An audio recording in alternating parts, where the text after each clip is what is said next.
Bonjour, bienvenue dans le cours de mécanique quantique. Nous allons maintenant avoir une expérience de pensée, que nous appelons expérience du microscope. Nous pouvons l'expliquer, la décrire facilement en utilisant déjà ce que nous avons appris, ce que l'on sait. Alors en quoi consiste cette expérience? On a une particule qui est située sur une droite, une trajectoire ou une ligne. Elle est imposée sur cette ligne. Au début, elle est au repos, c'est-à-dire que son impulsion est égale à 0. Mais on ne sait pas où elle se situe. Elle peut être n'importe où. Et donc, pour l'observer, pour déterminer sa position, on va utiliser un microscope, c'est-à-dire une lentille et un écran.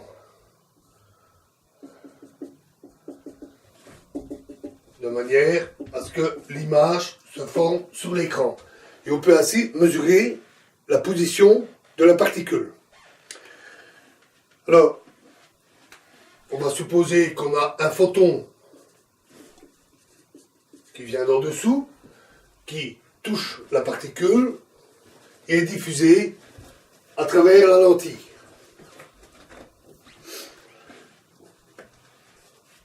Le photon a une certaine impulsion. On peut le calculer facilement en utilisant E égale H nu. La fameuse relation E égale P fois C.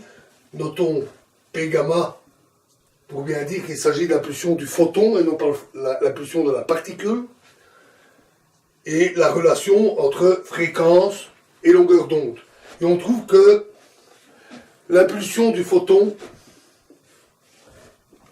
c'est H sur lambda. Je vais vous donner les calculs, parce qu'ils ne sont pas très compliqués. Et c'est une bonne illustration.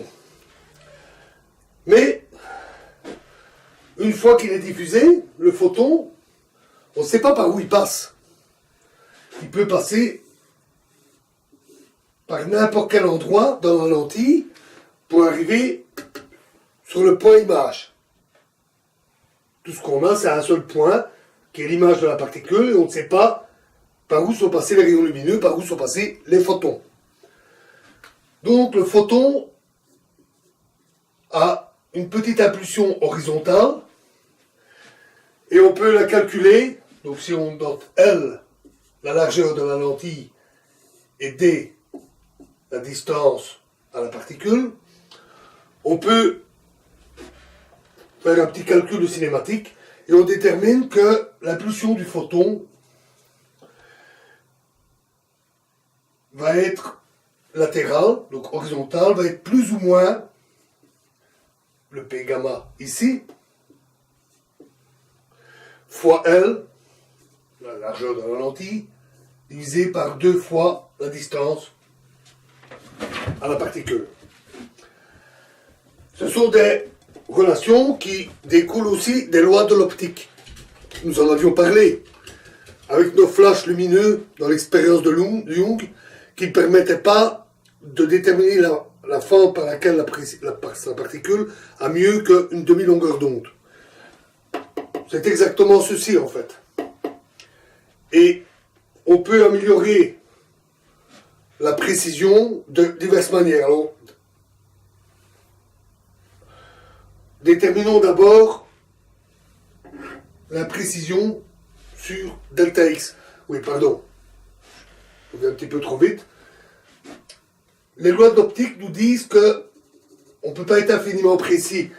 La tâche sera toujours au moins un petit peu floue parce qu'il y a la longueur d'onde de la lumière qui limite. Donc la précision de la mesure avec le microscope, c'est 2D lambda sur L. C'est une loi qui est bien connue, donc comme je disais, j'en ai parlé avec l'histoire des flashs qui étaient trop lâches, la précision n'était pas suffisante, et cette expression est bien connue de ceux qui font de l'optique ou des fabricants de microscopes et de télescopes. On a plusieurs paramètres sur lesquels on peut jouer pour essayer d'améliorer la précision. On peut diminuer la distance, donc coller vraiment la lentille à l'objet. C'est ce que l'on fait avec des microscopes. On rapproche l'objectif le plus près possible de la main où sont placés les objets à observer. On peut aussi augmenter la distance, la largeur de la lentille. C'est ce que l'on fait avec les télescopes. On utilise les télescopes les plus larges possibles. Alors une autre raison, évidemment, c'est de collecter le maximum de lumière avec le télescope pour voir des objets peu lumineux. Mais pas seulement, c'est aussi pour voir des détails plus fins. Et d'ailleurs, c'est ce que l'on fait aussi avec des radiotélescopes. On utilise plusieurs radiotélescopes que l'on combine. Alors la superficie totale est inchangée, c'est jamais qu'une série de radiotélescopes, mais l'ensemble se comporte comme un gigantesque radiotélescope avec une très grande largeur, et cela permet de voir des détails extrêmement fins. C'est ce qu'on appelle les méthodes d'observation par interférométrie. Et de tels radiotélescopes mis en réseau atteignent des détails aussi fins que ceux que l'on peut obtenir avec des grands télescopes optiques en lumière visible. Une autre manière aussi est de diminuer la longueur d'onde. Donc au lieu d'utiliser la lumière normale, on peut passer aux ultraviolets, voire aux rayons X. Ça, c'est ce qu'on fait en microélectronique. On grave les circuits avec des techniques utilisant des résines et toutes sortes de choses, je ne décrirai pas ici, et on utilise un film photographique qui représente le circuit, qui est rétréci avec un dispositif optique à l'échelle du circuit électronique, et cela permet de provoquer des réactions qui gravent littéralement le circuit dans une puce semi-conducteur, une puce de silicium par exemple. Pendant longtemps, on a utilisé de la lumière visible, puis on est passé aux ultraviolets parce qu'on avait besoin de faire des circuits de plus en plus petits, de plus en plus fins. On avait besoin d'un delta X très petit. Revenons à l'impulsion. Donc nous savons que nous avons un photon dont l'impulsion horizontale est plus ou moins cette valeur-là. Mais l'impulsion, elle est conservée. L'impulsion totale est conservée. Et pour cause, le photon qui arrive, il bouscule notre particule.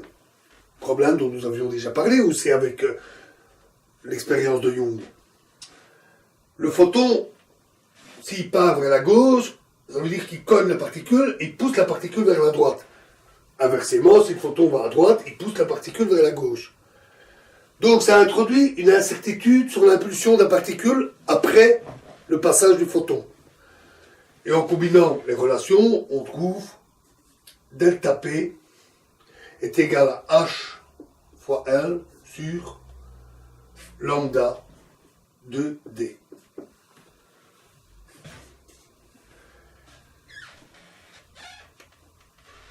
C'est inévitable parce que pour observer l'électron, on doit le percuter avec un photon. C'est le côté corpusculaire du photon où à nouveau tout se combine. Les photons, les électrons, leur caractère corpusculaire ondulatoire, tout se combine pour donner les phénomènes que nous avions constatés. Si on fait le produit des incertitudes, donc on a une certaine incertitude sur la position, due au fait qu'on a une mesure optique imparfaite, fois l'incertitude sur l'impulsion, due au fait qu'on percute l'électron, ça donne environ H, la constante de Planck. Et on peut vérifier qu'on ne peut pas faire mieux. Ou un peu plus, on va voir tout de suite. Il y en a beaucoup qui en ont douté. Donc il y en a qui ont inventé des dizaines, des centaines d'expériences de ce type pour essayer de faire mieux. Ils ont imaginé des trucs les plus tordus, les plus fous. Ils n'obtenaient jamais mieux. En fait, le mieux qu'on n'a jamais obtenu, c'est H sur 2pi.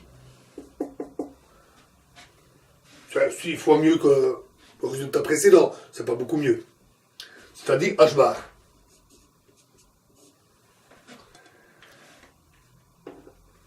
Et ce, quoi qu'on fasse. Nous verrons d'ailleurs que ça a un rapport avec le comportement ondulatoire. Mais allons-y pas à pas. On pourrait dire, oui mais, dites, on a une imprécision sur delta x, mais l'impulsion on la connaissait, c'était 0. Oui mais ça c'était avant la mesure. Ce qu'on veut connaître, c'est les résultats après la mesure. On effectue des mesures pour avoir des informations sur une particule telle qu'elle est juste après qu'on l'ait mesurée. Et juste après qu'on l'ait mesurée, la position et l'impulsion ne sont pas tout à fait précis.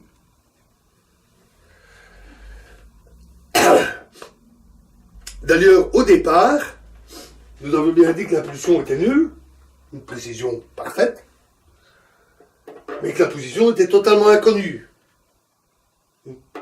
Un delta x infini. Donc on respecte cette relation-là au départ. Parce que ce serait facile de violer ce résultat si on part dès le départ d'une situation qui viole ce résultat. Si je dis au départ, ma particule, elle est là, à cet endroit-là, et au repos, je viole cette relation-là. En fait, j'ai même pas besoin de la mesurer, puisque je connais déjà tout. Évidemment, c'est pas comme ça que ça marche avec des expériences réelles. Si on fait une expérience de pensée, le minimum, c'est de respecter ce qui se passerait au moins avec une expérience réelle. Donc, si ça respecte le principe d'incertitude au départ, on peut faire toutes les mesures qu'on veut, on obtient cette limite, qui s'appelle donc principe d'incertitude.